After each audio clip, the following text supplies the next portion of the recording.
அன்பிற்குரிய சகோதர சகோதரிகளே, அஸ்ஸலாமு அலைக்கும். இந்த மொழி பற்றிய, மொழியின் அர்த்தம் பற்றிய இந்த பாடத்தை ஒவ்வொரு வெள்ளிக்கிழமை நடத்துகிறோம். சென்ற வாரம் உறவு முறைகளில் சில விஷயத்தை சொல்லியிருக்கிறோம். அதனுடைய தொடர்ச்சியை நம்ம இந்த வாரம் பார்க்க இருக்கிறோம். தொடர்ச்சி என்னன்னு சொன்னால், இப்போ கணவன் மனைவி என்கிற ஒரு உறவு இருக்கிறது. இந்த கணவன் மனைவி, கணவன் என்பதற்கு இரண்டு சொற்கள் இருக்கிறது. ஜவுஜுன் என்பது பரவலாக அதிகமாக பயன்படுத்தக்கூடிய ஒரு சொல். பாலுன் இது கூட குரானில் பயன்படுத்தப்பட்டிருக்கிறது. இதுவும் ஓரளவுக்கு பயன்படுத்துகிற சொல் தான். ஜவுஜி என்றால், பாலு என்றால் கணவன், கணவனுக்கு சொல்வது. அப்போ மனைவிக்கு என்ன என்று கேட்டால் ஜவுஜத்துன். ஆனால் இது பிற்காலத்தில் இப்படி மாறிக்கிருச்சு.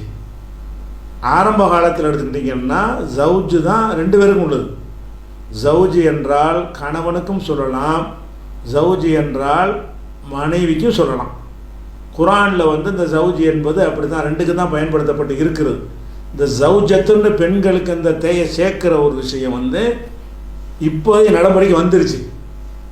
இப்போ உள்ள அரபி கிதாபுகள், புக்குகள் எடுத்துக்கிட்டு அப்படி தான் போடுவாங்க, ஜவுஜத்துன்னு போடுவாங்க. பழைய காலத்து நூல்களுக்கு போனீங்கன்னு கேட்டால் ஆணாக இருந்தாலும் பெண்ணாக இருந்தாலும் ஜவுஜி தான். இவனுடைய ஜவுஜுன்னு சேர்த்தா இவன்ட்டு சேர்க்குறீங்கல்ல, அதை வச்சு மனைவின்னு எடுத்துக்கிறீங்க. இவளுடையண்டு இல் போட்டிகள்னா இவளுடைய ஜவுஜுனா கணவன் எடுத்துக்கிறீங்க. இப்படி தான் அரபியில் இருக்கும். அரபியுடைய குரான், ஹதீஸு, அந்த காலத்தில் எழுதப்பட்ட நடைமுறையில் உள்ள நூல்கள் எடுத்துக்கிட்டிங்கன்னா கணவன் மனைவிக்கு பிரித்து சொல்ல மாட்டாங்க, ஒரு ஜவுஜுங்கிறது தான். ஆனால் இப்போ உள்ள நூல்கள்லாம் எடுத்துக்கிட்டிங்கன்னு சொன்னால் திருமண பதிவேடு இருக்கிறது. இஸ்மு ஜவுஜத்து, இஸ்மு ஜவுஜ் ரெண்டையும் தான் போடுவாங்க. கணவன் பெயர், மனைவி பெயர் ரெண்டு பிரித்து போட்டுட்ருக்குறாங்க. இது இப்போ நடைமுறைக்கு வந்துருச்சு. புதிய காலத்தில் நடைமுறைக்கு வந்துருச்சு. அதனால் இப்போ ஜவுஜுன் என்றால் ஆரம்ப காலத்து குரான் ஹதீஸில் உள்ள என்ன ஜவுஜுன்னா கணவன் மனைவி பொது வார்த்தை. இப்போ நடைமுறையில் என்ன அர்த்தம்னு கேட்டால் ஜவுஜுன் கணவன், ஜவுஜத்துன் மனைவி அப்படிங்கிறது இது அர்த்தம். அதுக்கு அடுத்தது அம்முன் ஒரு வார்த்தை இருக்குது. அம்முன் என்றால் யாருக்கு சொல்லுவோம்? அதாவது நம்ம தகப்பனோடு பிறந்த ஆண். நம்ம தகப்பனோட ஒரு ஆணும் பிறந்திருக்கலாம், பெண்ணும் பிறந்திருக்கலாம். தகப்பனோட பிறந்த ஆணாக இருந்தால் நம்ம தமிழ் என்ன செய்வோம்? சித்தப்பா பெரியப்பான்னு சொல்லுவோம், சின்ன வாப்பா பெரிய வாப்பான்னு சொல்லிக்கிறோம், சின்னத்தா பெரியத்தான்னு சொல்லிக்கிறோம் வயசை பொறுத்து. நம்ம தகப்பனுக்கு மூத்தவராக இருந்தால் பெரிய தகப்பனாக இருப்போம், நம்ம தகப்பனாரை விட வயசில் கம்மியாக இருந்தால் சிறிய தகப்பனார்னு சொல்லுவோம். அரபியில் அந்த வயசை வச்சு பிரிக்கிறது கிடையாது, அம்முன் தான். சிறிய தந்தை பெரிய தந்தைன்னு ஒரு தனி சொல்லலாம் கிடையாது. அவர் மூத்தவராக இருந்தாலும் சரி, இளையவராக இருந்தாலும் சரி, அது முக்கியத்துவம் கிடையாது, உறவு தான் முக்கியம் அப்படின்னு அவங்க கருதுகிறாங்க. அதனால அம்முன் என்றால் என்னன்னு கேட்டால் தந்தையுடன் பிறந்தவர். சின்னவரா பெரியவரா அது வரலாறை வச்சு தெரிஞ்சுக்கணுமே தவிர இந்த சொல்லை வச்சு தெரிஞ்சுக்கிறீங்கள. ரசூலுல்லாவுடைய அம்முன்னு வரும். பெரியத்தான்னு அர்த்தம் செஞ்சாலும் கரெக்டு தான், சின்னத்தான்னு அர்த்தம் செஞ்சாலும் கரெக்டு தான். அந்த சொல்லுக்கு அது ஓகே தான். வரலாற்று பிரகாரம் யார் மூத்தவர் யார் இளையவர்ன்னு தெரிஞ்சு வேண்டாம், நீ அந்த இடத்துல அர்த்தத்தை செஞ்சுக்கலாம். இந்த சொல்லுக்கு என்ன அர்த்தம்னு கேட்டால் அம்முன் என்றால் தந்தையுடைய உடன்பிறப்பு, நம்ம வாப்பாவுடைய உடன்பிறப்புன்னு அர்த்தம். அந்த உடன்பிறப்பு பெரியவராக இருந்தால் பெரியத்தா பெரிய வாப்பா, உடன்பிறப்பு சின்னவராக இருந்தால் சின்ன வாப்பா சின்னத்தா. அப்போ அம்முன் என்றால் சிறிய பெரிய தந்தை, சிறிய தந்தை பெரிய தந்தை, அதுக்குரிய வார்த்தை. இந்த அம்முடைய பெண்பால் அம்மத்துங்கிறோம். சின்னமான அர்த்தம் செய்யக்கூடாது. இதில் சின்ன வாப்பான்னு அர்த்தம் செஞ்சே சிறிய தந்தைன்னு. இது பெண்பாலை போனோன்னு சின்னம்மான்னு அர்த்தம் செய்ய முடியுமான்னா அப்படி செய்ய முடியாது. ஏன்னு கேட்டால் இது தந்தையோட பிறந்த பெண்ணு. அம்மு என்றால் தந்தையோட பிறந்த ஆண். தந்தையோட பிறந்த ஆணை என்ன செய்வோம்? சித்தப்பா பெரியப்பான்னு சொல்லுவோம். தந்தையோட கூட பிறந்த அக்கா தங்கச்சி என்ன செய்வோம்? மாமின்றுவோம். தந்தைக்கு உங்கள் தகப்பனாருடைய அக்காவுக்கு என்ன பேர்? சின்னம்மாவா? அம்மாவோட பிறந்தா தான் நீங்கள் சின்னம்மான்னு சொல்லுவீங்க. அரபில் என்ன செய்கிறான்னா ரெண்டு ஒரே மாதிரி வார்த்தையை போடுறான். அம்முன் அம்மத்துன். அம்முங்கிறது ஆண்பாலாக இருக்குது, அம்மத்து பெண்பாலாக இருக்குது. இதனுடைய பெண்பால் இது இல்லை, விளங்குதா? அம்மு என்று சொன்னால் தகப்பனுடன் பிறந்த ஆம்புலை, அம்மத்து என்றால் தகப்பனுடன் பிறந்த பொம்புலை. அதாவது அதாவது மாமின்னு அர்த்தம். மாமின்னு தான் நம்ம சொல்லுவோம். உங்கள் தகப்பனாருடைய அக்காவாக இருந்தாலும் உங்கள் தகப்பனாருடைய தங்கச்சியாக இருந்தாலும் மாமி. வயசில் சின்னவங்களாக இருந்தால் சின்ன மாமி, வயசில் பெரியவங்களாக இருந்தால் பெரிய மாமி அப்படின்னு சொல்லுவோமே தவிர அதை பிரித்து சொல்கிறோம். அரபில் என்ன செய்வாங்கன்னு கேட்டால் அம்மத்துன் மாமி. மாமி என்றால் தகப்பனுடன் பிறந்தவள், தகப்பனின் சகோதரி. அம்மத்து என்னது? அம்மு என்றால் தகப்பனின் சகோதரன், அம்மத்து என்றால் தகப்பனின் சகோதரி அப்படிங்கிற ஒரு அர்த்தம் வந்துடும். ஹாலுன், ஹால் என்று சொன்னால் இது எதுக்குன்னு கேட்டால் தாய்க்கு வந்துடும். அது தகப்பன் முடிஞ்சிருச்சு. தாயோட பிறந்த ஆம்பளை அவருக்கு என்ன சொல்லுவீங்க? மாமாம்பிங்க. ஹாலுன்னு சொன்னால் உங்கள் தாயுடைய அண்ணன் தம்பி, சின்ன மாமா பெரிய மாமாங்கிறீங்கல்ல. அப்போ ஹால் என்றால் தாயோடு பிறந்தவர், பிறந்த ஆண். தாயோடு பிறந்த ஆண் என்றால் அதாவது மாமான்னு நம்ம சொல்லுவோம்ல, தாய் மாமான்னு சொல்லுவோம் இல்லையா, அதான் ஹால் என்றால் மாமா.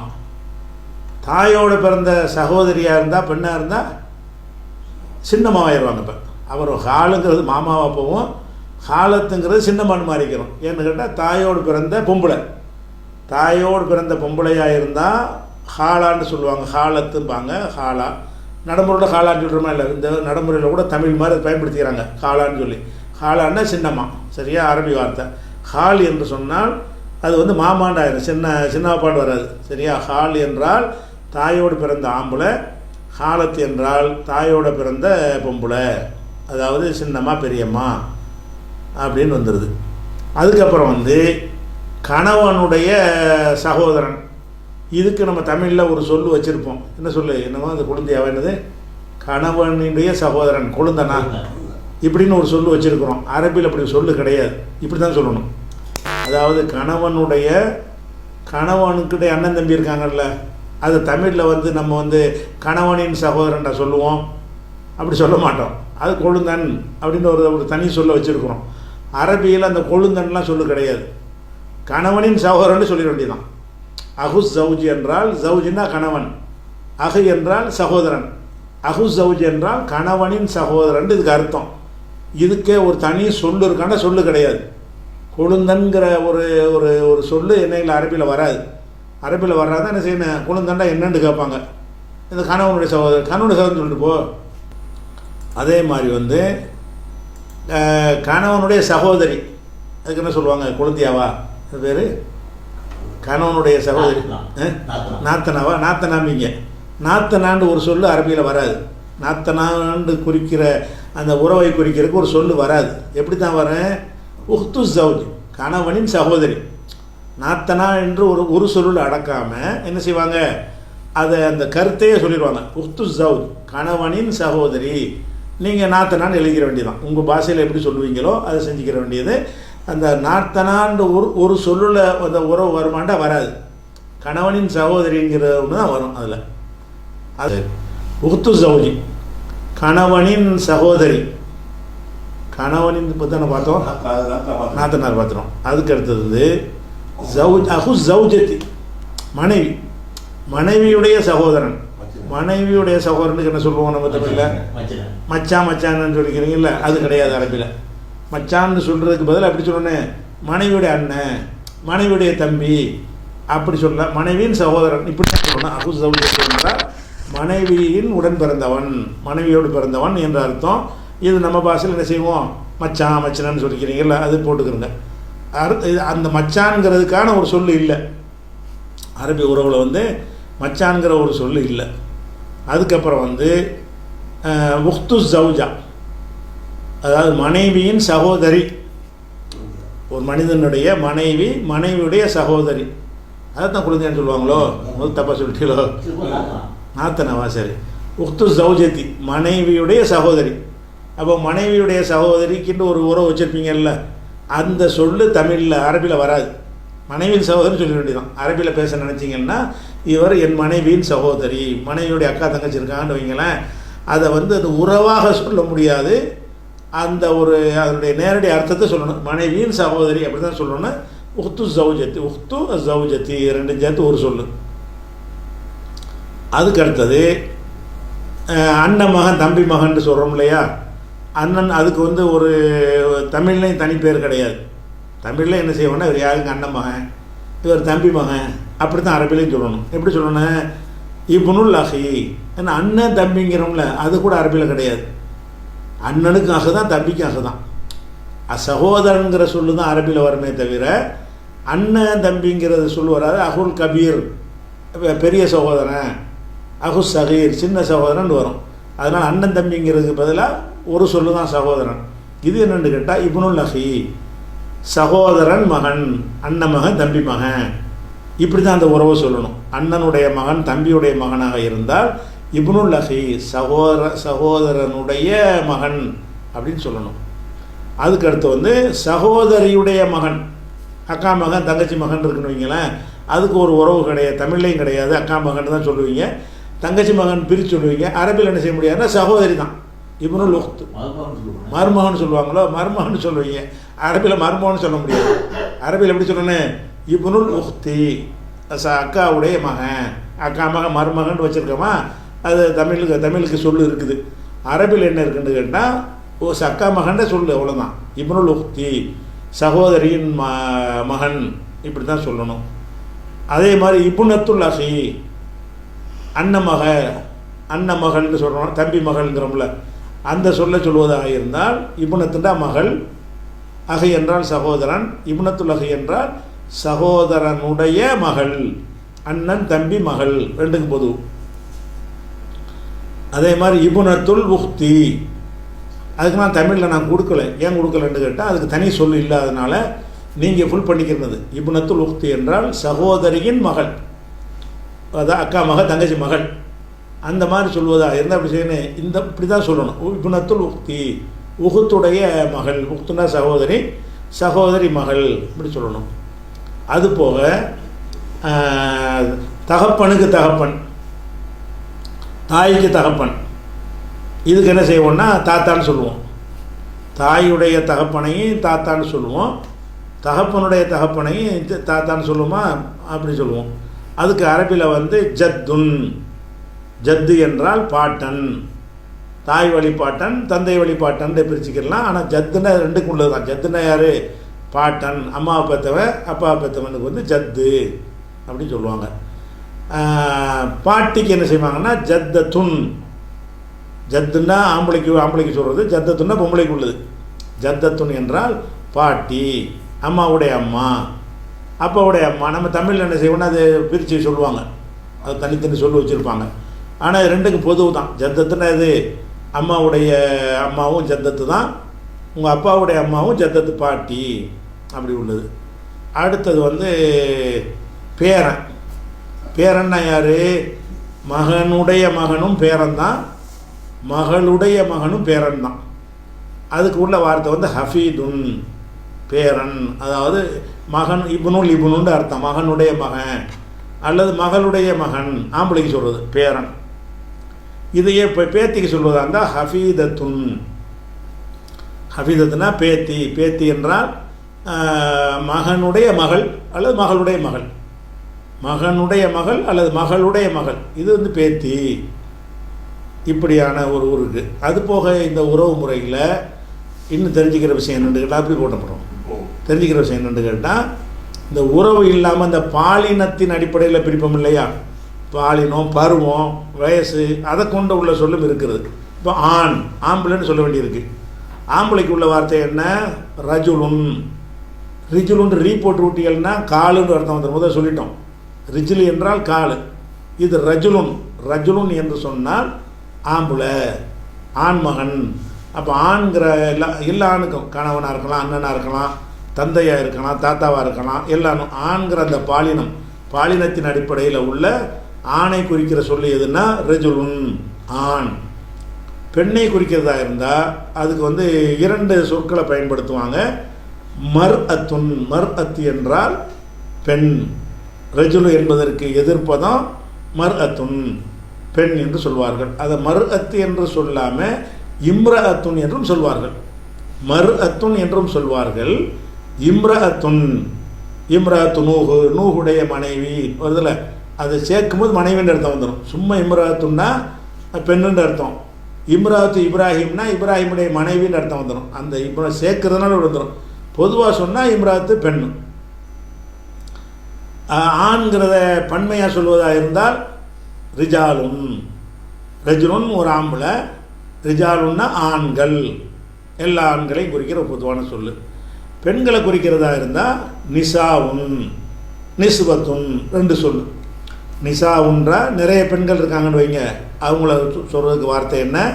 நிசாவுன். அந்த சொல்லுக்கு பதிலாக நிஸ்வத்துன் என்றும் சொல்லலாம். நிஸ்வத்துன் என்றாலும் பெண்கள் தான், நிசாவு என்றாலும் பெண்கள் தான். அதுக்கடுத்து இரத்த உறவு இருக்கும்ல, பொதுவான ஒரு இரத்த உறவுன்னா இப்போ நம்பிட்டோம், உங்கள் சித்தப்பா பெரியப்பா சின்னம்மா பெரியம்மான்னு இப்படி பிரித்து சொல்லாமல் இவங்கெல்லாம் எங்கள் இரத்த உறவு அப்படின்னு சொல்வதாக இருந்தால் ரஹமுன். ரஹமு என்றால் இரத்த உறவு, அர்ஹாம் பன்மையாக சொல்கிறான் தான். அப்போ இரத்த ரஹமுன் என்றால் இரத்த உறவு. இந்த ரஹமு என்பதற்கு கற்பப்பைங்கிற அர்த்தமும் இருக்கிறது. இந்த கற்பப்பை வழியாக இந்த உறவு வர்றதுனால தான் இரத்த உறவுன்னு சொல்கிறாங்க. அந்த கற்பப்பை தானே இந்த உறவு தீர்மானிக்குது. சித்தப்பா பெரியப்பான்னா என்ன அர்த்தம்? எங்கள் அம்மாவுடைய கற்பத்தில் இவர் உதிச்சவர்னு அர்த்தம். அந்த வகையில் தான் அந்த உறவுக்கு அந்த பேர் வந்திருக்கு. இப்போ ரஹமு என்பதற்கு இரத்த உறவு என்கிற அர்த்தம் இருக்கிறது. கற்பப்பை இருக்கும்ல, கற்பப்பையில் குழந்தை இருக்குன்னு சொல்கிறீங்கல்ல, அந்த கருவறை, இந்த கருவறைங்கிற வார்த்தைக்கும் ரஹமுன் என்று சொல்வார்கள். அதே மாதிரி பொதுவாக உறவினர் சொந்தக்காரங்கிற இவர் நம்ம சொந்தக்காரரு அப்படின்னு சொல்கிறீங்க. இரத்த உறவு இல்லாமல் இருப்பாங்க சொந்தக்காரங்கிறது, மனைவி வழியில் இருப்பாங்க, பல வகையில் வருவாங்க, நெருக்கமான ஆட்கள்னு வைங்க. அது கரீபுன். கரீபுன்னா நெருக்கமானவர், அதாவது உறவினர். இவர் நம்முடைய கரீபு அப்படின்னு என்ன அர்த்தம்? நம்முடைய உறவினர், சொந்தக்காரர்னு பயன்படுத்துகிறீங்கல்ல, அந்த சொந்தக்காரருக்கு அரபியில் கரீபுன்னு சொல்லுவாங்க. அந்த பருவத்தை வைத்து, மனிதனுடைய பருவம் இருக்குல்ல, வயசு, அந்த வயசை வைத்து திஃபுலுன் குழந்தைன்னா எது? அந்த பால் குடித்து நடக்க ஆரம்பிக்கும்ல, அது வரைக்கும் உள்ள தவழ்ந்து எந்திரிச்சு நடக்க ஆரம்பிக்கும் இல்லையா, தத்தி அந்த பருவம் வரைக்கும் உள்ளதுக்கு பேர் என்ன? திஃபுலுன், குழந்தை. நம்ம தான் தூக்கி வச்சுக்கிறேன்னு வரும்போது சிறுவன் ஆயிடுவாங்க. தூக்கி வச்சுக்கிட்டு இருக்கிற வரைக்கும் குழந்தையாக இருப்பாங்க. அவங்களா நடக்க ஆரம்பிக்கும் போது அதுக்கு பேர் சிறுவன்ட்டு மாறிக்கிறோம். அப்போ திஃபுலுண்டா அது குழந்தை என்றால் அதாவது தாய் தந்தையுடைய அரவணைப்பிலேயே இருக்கக்கூடியது, தானாக நடந்து எங்கேயும் போகாத பருவத்துக்கு குழந்தைன்னு சொல்கிறோம்ல, அதுக்கு அரபியில் திஃபுலுன், சிறு குழந்தை. அதுக்கப்புறம் அந்த குழந்தைக்கு அடுத்த பருவம் இருக்குல்ல, அதுக்கு பேர் சபியுன். குழந்தைக்கு ஆம்பளை பொம்பளை பிரிக்க மாட்டாங்க. திஃபுலத்துன் ஆம்பளை பிள்ளை அப்படி குழந்தைய அப்படி தானே பேசிக்கிடுவோம். சின்ன பிள்ளைகள் அதை பிரிக்கிறது கிடையாது. அதனால் ஆம்பளை பிள்ளையாக இருந்தாலும் திஃபுலு தான், பொம்பளை பிள்ளையாக இருந்தாலும் திஃபுலுன்ற வேண்டியதுதான். சபியுன் சிறுவண்டு வரும்போது பிரிச்சிருவாங்க. சபியுன் சிறுவன், இது ஆம்பளை பிள்ளை. ஆம்பளையில் உள்ள சின்ன வயசு, அதான் நடக்கிற வயசுலையும் பருவம் அடைகிற வரைக்கும், சபின் அது வரைக்கும் பருவ வயசு அடைகிற வரைக்கும் உள்ளவனுக்கு பேர் என்னது? சபியுன், சிறுவன். இதே பொம்பளை பிள்ளையாக இருந்தால் சபியத்துன், சிறுமி. எது வரைக்கும் சிறுமிப்பாங்க? வயசுக்கு வர்ற வரைக்கும் தான். அவங்க ஏஜ் அட்டன் பண்ணிட்டாங்கன்னா அந்த சபியத்து மாறிடும். சபியுன் என்றால் ஆம்பளையில் சிறுவன், சபியத்து என்றால் பொம்பளையில் சிறுமியாக இருக்கிறவங்க பருவம் அடைஞ்சிட்டாங்கன்னு வைங்க, அதுக்குள்ள சொல்லி என்ன என்றால் ஃபத்தாத்துன். இது ஃபத்தா என்றால் ஆம்பளைக்கு உள்ளது, இளைஞன். அதுக்கு இன்னொரு சொல்லு ஷாபுன். ஃபத்தா என்று வேண்டால் நீங்கள் சொல்லிக்கொள்ளலாம், ஷாபு என்றாலும் சொல்லிக்கொள்ளலாம். ரெண்டுக்கு அர்த்தம் என்னென்னா இளைஞன். இளைஞனுக்கு அர்த்தம் என்ன? இஸ்லாத்தில் அரபி மொழியில் என்ன அர்த்தம் என்று கேட்டால், பருவ வயசை அடைஞ்ச உடனே இளைஞன் ஆயிடுறான். ஒரு 15 வயசை தாண்டிட்டான்னு சொன்னால் அவன் யார்? இளைஞன் ஆயிடுறான். சரியா? அதே மாதிரி பெண்களும் பருவ வயசை அட்டன் பண்ணிட்டாங்கன்னா இளம் பெண்ணாக மாறிடுவாங்க. இது ஆம்பளைக்கு ஃபத்தா என்றும் ஷாபு என்றும் சொல்லலாம், இளைஞன் என்று அர்த்தம். பொம்பளைக்கு சொல்கிறதா இருந்தால் ஃபத்தாத்துன், ஷாபத்துன், ரெண்டில் எது வேணாலும் சொல்லலாம். ஃபத்தாத்து என்றாலும் இளம்பெண். இளம்பெண்ணா அது பருவ வயசு அடைஞ்சிட்டாங்க இல்லையா, அடைஞ்சதுலேருந்து உள்ளது அது இளம்பெண். ஃபத்தாத்துன் என்றாலும் இளம்பெண்ணு, ஷாபத்து என்றாலும் இளம்பெண் அப்படின்ற அந்த பருவத்தை வச்சு சொல்லிக்கிடுவாங்க. அதே மாதிரி வயசாகிட்டாங்க, தள்ளாத வயசாகிட்டாங்கன்னு வைங்க, அதை நம்ம கிழவன்ட்டு சொல்லுவோம்ல, அதுக்கு அரபியில் வந்து 2 சொல்லுவாங்க. அஜூசுன் என்றாலும் கிழவன் தான், ஷேகுன் என்றாலும் கிழவன் தான். ஆனால் அந்த ஷேகுங்கிறது கிழவன்கிற அர்த்தமாக இருந்தாலும் நடைமுறையில் கொஞ்சம் பெரியார் அந்த மாதிரி ஒரு மத குறுக்கு வச்சுட்டாங்க. பெரிய ஷேக் அவர், எங்கள் ஷேகும்பாங்க. ஷேகுனா கிழவன் அர்த்தம். ஷேகு என்ற வார்த்தைக்கு அகராதி அர்த்தம் என்னென்னு கேட்டால் கிழவன். கிழவன் என்று கேட்டால் ஒரு 50-55 தாண்டவன், 60 தாண்டவனை ஷேகுன்னு சொல்லுவாங்க. அப்போ இந்த கிழவன் என்பதற்கு குறிக்கிறதுக்கு வந்து அஜூஸ் என்ற வார்த்தையும் பயன்படுத்தி கொள்ளலாம், ஷேகு என்ற வார்த்தையும் பயன்படுத்தி கொள்ளலாம். இதுதான் அகராதியில் மொழியில் உள்ள ஒரு விஷயம். ஆனால் நடைமுறையில் ஷேகுன்னு யாருக்கு வச்சுக்கிறாங்கன்னு கேட்டால் ஒரு அஜர்த்து மாதிரி உள்ள ஆளை, பெரிய அது மாதிரி உள்ள ஆள், பெரிய தலைப்பாச்சி பழம் கட்டி அந்த ஒரு ஷேகும்பாங்க. அதுக்கு அர்த்தம் நேரடி அர்த்தம் கிடையாது, நம்மளாம் வழக்கத்தில் அப்படி ஆக்கிட்டது ஷேகுன்றாங்க. அதே மாதிரி பொம்பளைக்கு சொல்கிறதா இருந்தால் அஜூசத்துன், கிழவி. அஜூசுன் என்றால் கிழவன், அஜூசத்துன் என்று சொன்னால் கிழவி அப்படின்னு அர்த்தம். இந்த அஜூசத்துக்கு இன்னொரு சொல்லும் இருக்குது, ஷெய்ஹத்துன். ஷெய்ஹுன்னு சொன்னோம்ல, அதுக்கு பதிலாக ஷெய்ஹத்துன், அவங்களுக்கு வந்து கிழவி அப்படின்ற அர்த்தம். 2 சொல் இருக்குது. அதுக்கப்புறம் வந்து அந்த உறவு முறையில் முக்கியமான என்னென்னு கேட்டால் பெண்கள் வந்து குழந்தைக்கு பால் ஊட்டுவாங்க. அந்த பால் ஊட்டுற ஒரு செயலுக்கு பேர் என்னென்னு கேட்டால் அரபியில் ரலாத்துன். இது நம்ம இஸ்லாத்தில் நம்ம தெரிஞ்சுக்கிற வேண்டிய விஷயமா இருக்குது. ஏன்னு கேட்டால் இதை கொண்டு சில சட்டங்கள்லாம் வரும். ஒரு பெண்ணு யாரோ ஒரு பிள்ளைக்கு பால் கொடுத்துட்டாங்கன்னா அம்மாவாயிடுவாங்க. அந்த மாதிரியான ஒரு விஷயங்கள்லாம் இருக்கிறதுனால இதெல்லாம் வந்து இப்போ நடைமுறையில் இந்த சொல்ல தேவைப்படாமல் இருக்கலாம் அவங்களுக்கு. ஆனால் குர்ஆன் ஹதீஸில் நம்ம படிக்கும் பொழுது இந்த ரலாத்தை வச்சு நிறைய சட்டங்கள் வர்றதுனால பால் குடிக்கிறவ அதனுடைய சொற்களை எல்லாம் என்ன செய்யணும், தெரிஞ்சு வச்சுக்கிறணும். ரலாத்துன்னா பால் ஊட்டுதல். அதாவது ஒரு பெண்ணு ஒரு தன் குழந்தைக்கு கொடுத்தாலும் சரி, வேற ஒரு குழந்தைக்கு கொடுத்தாலும் சரி, அந்த செயலுக்கு பேர் என்னது, ரலாத்துன், பால் ஊட்டுதல். அதே மாதிரி வந்து ஒரு பிள்ளை எடுத்து நம்ம வளர்க்குறோம். வளர்ப்பு மகன்கிற இஸ்லாத்தில் கிடையாது, வளர்ப்பு மகன்கிறது கிடையாது. ஆனால் வந்து இந்த ஹாலினத்தன் இந்த வார்த்தையை நம்ம சொல்லலாம். வளர்ப்பு தாயின்னு சொன்னால் அந்த தாய் அந்தஸ்து வரமாட்டாங்க, உம்மூண்டு வரமாட்டாங்க. தாய் என்று அவங்கள சொல்லக்கூடாது. ஒருத்தங்க எடுத்து ஒருத்தன் வளர்க்குறாங்கன்னு சொன்னால் ஹாலினத்துன், இந்த குழந்தையை தான் வந்து பராமரிக்கிறாள்.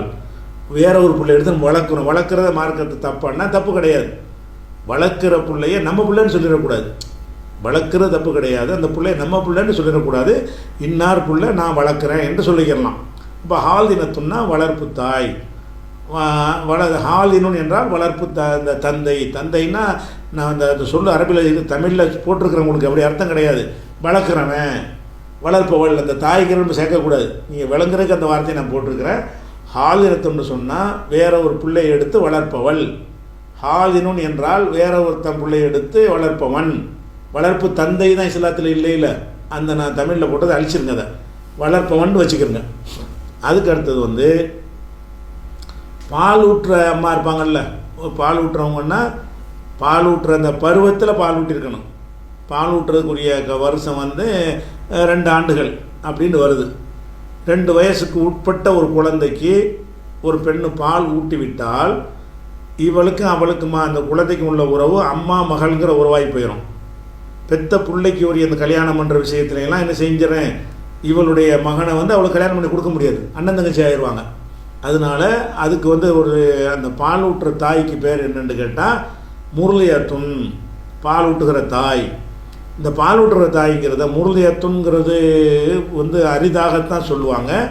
இது ஆண்பாலாக தான் அதிகமாக பயன்படுத்துவாங்க. முருளி ஒன்றா பால் ஊட்டுகிற தாய். ஏன்னா ஆம்பளை பால் ஊட்ட மாட்டான்ல, ஆம்பளைகிட்ட பால் ஊட்டுற ஒரு விஷயம் இல்லாததுனால பெண்ணுக்கு உள்ளதாக இந்த துண் சேர்க்குறாங்கல்ல, அது சும்மா உங்களுக்கு புரிகிறதுக்காக நான் சேர்த்துருக்குறேன். அப்படி சேர்க்காம என்ன செய்யலாம்னு கேட்டால் முருளி உன் அப்படியே சொல்லலாம். முருளிய துண்டு சொல்லாமல் முருளி உண்டு சொல்கிறா இருந்தாலும் என்ன செய்யலாம், இப்படி சொல்லிடலாம்.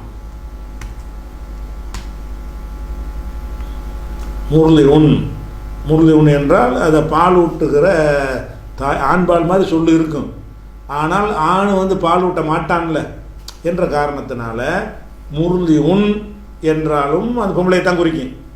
முருளி அத்துண்டாலும் குறிக்கும். ஹதீசுகள் பழைய காலத்தின் உள்ளெல்லாம் அந்த பெண்பால் சொல்லாது அதை யூஸ் பண்ண மாட்டாங்க. இப்போ நடைமுறையில் என்ன செய்கிறாங்கன்னா பொம்பளைக்கு முருளி அத்துண்டு ஆக்கி போடுறாங்க. அதுக்கப்புறம் வந்து இந்த கல்யாணம் பண்ணுறோம்ல, அந்த திருமணம், அந்த அதுவும் உறவில் வர்றது தானே. அதுக்குரிய சொல்லி என்ன? நிக்காகுன். நிக்காக என்றால் திருமணம். இந்த நிக்காகுங்கிறதையும் நம்ம சொல்லிக்கிறலாம். ஜிவாஜி என்றும் ஜிவாஜுன். ஜிவாஜி என்றாலும் திருமணம் தான், நிக்காக என்றாலும் திருமணம் தான். இப்போ தப்தர்லாம் ஜிவாஜின்னு தான் போட்டிருப்பாங்க உங்களுக்கு தப்ப சர்டிஃபிகேட் கொடுக்கும்போது. அதுவும் என்னது? அந்த ஜவுஜிலேருந்து வர்றது தான், கணவன் மனைவி ஆக்குறதுன்னு அர்த்தம். அப்போ நிக்காக என்றாலும் கல்யாணம், நம்மளே திருமணம் கல்யாணம் ரெண்டு சொல்லி வச்சுக்கிறோம்ல, அது மாதிரி வச்சுக்கிறோங்க. நிக்காக என்றாலும் திருமணம் தான், ஜிவாஜி என்றாலும் திருமணம் தான். அதே மாதிரி திருமணம் ஆன பிறகு ரத்து பண்ணுறாங்கன்னு வைங்க, ஒரு ஆண் தரப்பிலேருந்து மனைவி வேணாம்னு ரத்து பண்ணுறதா இருந்தால் அதுக்கு பேர் தலாக்கு. நம்ம அறிஞ்சு வச்சுருக்கோம். தலாக்குன்னா விவாகரத்து. ஆண் தரப்பில் உள்ளதுக்கு பேர் என்னது? தலாக்கு. தலாக்குன்னா ஆண்கள் தரப்பிலிருந்து செய்யப்படுகிற விவாகரத்துன்னு அர்த்தம். பெண் தரப்பில் உள்ளது என்ன செய்வாங்கன்னா நடைமுறையில் குலாம்பாங்க. குலான்னு ஒரு சொல்லு கிடையாது, வழங்குதா? பெண்கள் விவாகரத்துக்கு என்ன செய்யணும்னா ஹுல் ஹுல் என்று தான் அந்த வார்த்தையை சொல்லணும். இது நம்ம வாயில் நுழையாது. அது அஜமி நம்ம அரபியிலே பேசக்கூடியவங்க கரெக்டாக பேசிடுவாங்க. அதுக்காக நம்ம என்ன செய்யணும்? என்னோட ஹுல்ங்கிறத சொல்ல கஷ்டமாக இருக்குது, குலுன்னு சொல்லி குலாண்டு ஆகிடுச்சு. குலாண்டு கூணாலாவண்ணா போடுற அளவுக்கு ஆகிட்டோம். ஆனால் அது சொல்லி என்னன்னு கேட்டால் ஹுல் என்று சொன்னால் பெண்கள் செய்கிற தரப்பிலிருந்து எனக்கு புருஷன் வேணாம் என்று சொல்கிற விவாகரத்துக்கு பேர். இதை நடைமுறையில் குலா என்று சொல்வார்கள். குலா என்று இதை சொல்லக்கூடாது. ஆனால் அப்போ போய் நீங்கள் ஹுல்லுன்னு போய் சொல்லிட்டு இருக்காது, வழங்காது. நம்ம தமிழில் பேசும்போது குலாண்ட பேசிட்டு போங்க. அதை ஒரு மொழியாக இப்போ அரபியில் அதை சொல்ல நீங்கள் பயன்படுத்தும் பொழுது என்ன செய்யணும்? ஹுல்லுங்கிற வார்த்தையை பயன்படுத்தணுமே தவிர அந்த தமிழில் நீங்கள் இப்போ நாங்களே குலா இருந்தால் குலா மனு வந்திருக்குன்னு தான் நாங்களே சொல்லுவோம். ஏன்னு அப்போ தான் உங்களுக்கு விளங்கும். மக்கள்கிட்ட ஒரு சொல்லு எப்படி அறிமுகமாகிவிட்டதோ அப்படி தான் நம்மளும் பேச வேண்டியிருக்கு. வேறு அரபி மொழி சொல்லாக இருந்தால் கூட அரபி கிராமர் படி பேச ஹொல்லு அங்கே வந்திருக்கலான்னா இல்லையா அதுக்கு வரலேன்றுவாங்க, புரியாது. அப்போ குலா சரி குலான்னு சொல்லி அதுங்க போய்ட்டு இலக்கண பாடம் நடத்திட்டு இருக்க முடியுமா? அது முடியாது. அப்போ அந்த இன்றைக்கி தெரிஞ்சுக்கிறக்க வேண்டி இந்த குலாங்கிறாங்களே அந்த சொல்லு இருக்கான்னு கேட்டால் இல்லை, இது விஷயம். அடுத்து ஹம்லுனா ஹம்லுக்கு அர்த்தம் சுமக்கிறன்னு அர்த்தம். இருந்தாலும் இந்த மனித உறவுகளில் பெண்ணை பற்றி சொல்லும் பொழுது ஹம்லாக இருக்கிறாங்க, ஹம்லுன்னா கர்ப்பமாக இருக்கிறாங்க. அப்போ கற்பம் தரித்தல், கற்பம் என்று அர்த்தம் ஹம்லு. அந்த கர்ப்பிணியாக இருக்கிற பெண் இருக்காங்கல்ல அவங்கள எப்படி சொல்லணும்னா ஹாமிலுன். ஹாமிலத்துண்டு தேவை கிடையாது. ஏன்னா ஆம்பளையில் கற்பம் இருக்காதுல்ல, அதனால் என்ன செய்வாங்கன்னா அது பெண்பாளுக்கு தனி சொல்லு கிடையாது. ஹாமிலுன், ஹாமில் என்றால் கர்ப்பிணி. ஹாமிலத்துண்டு சேர்க்கக்கூடாது. ஏன் சேர்க்கக்கூடாதுன்னு கேட்டால் அவசியம் இல்லைங்கள. ஆணுலையும் இருந்து பெண்ணுலையும் இருந்தால் தான் வித்தியாசத்துக்கு ஆணுக்கு ஒரு சொல்லு பெண்ணுக்கு ஒரு சொல்லு வைக்கணும்.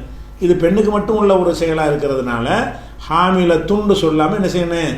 ஹாமிலுன் அப்படின்னு சொல்லி வந்துடணும். ஹாமில்னா கர்ப்பமாக இருக்கிற ஒரு பெண்ணு, ஹாமிலாக இருக்கிறேன். ரஹமுன் ஏற்கனவே அந்த சொல்லிட்டேன். ரஹமுன்னா கூட உறவினர்களுக்கும் சொல்லுவாங்க, கருவறைக்கும் சொல்லுவாங்கன்ட்டு இந்த கருவறைக்கு அவனருக்கு அடுத்தது போட்டிருக்குது உறவு. இது ஒரு உறவு. இந்த மாதிரியான உறவு முறை, கல்யாண காட்சி அதெல்லாம் என்ன செய்யணும்? தெரிஞ்சுக்கிட்டோம். இன்ஷா அல்லாஹ் அடுத்த சொற்களை அடுத்த வாரத்துக்கு பார்ப்போம் இன்ஷா அல்லாஹ்.